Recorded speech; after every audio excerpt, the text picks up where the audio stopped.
wafdi uu hogaaminayo wasiirka waxbarashada xukuumadda federaalka Soomaaliya Cabdullaahi Goodax Bare oo ay kamid yihiin xildhibaano ka tirsan labada aqal ee baarlamaanka Soomaaliya ayaa goor dhaweyd gaaray magaalada Beledweyne ee xarunta gobolka Hiiraan.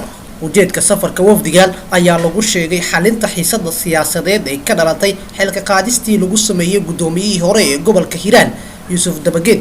wararku waxay sheegayaan wafdigan ka socda dowladda federaalka Soomaaliya ay la kulmi doonaan dhinacyada ku sugan Beledweyne sida madaxweynaha Hirshabelle Maxamed Cabdi Waare, odayaasha dhaqanka iyo saraakiisha ammaanka.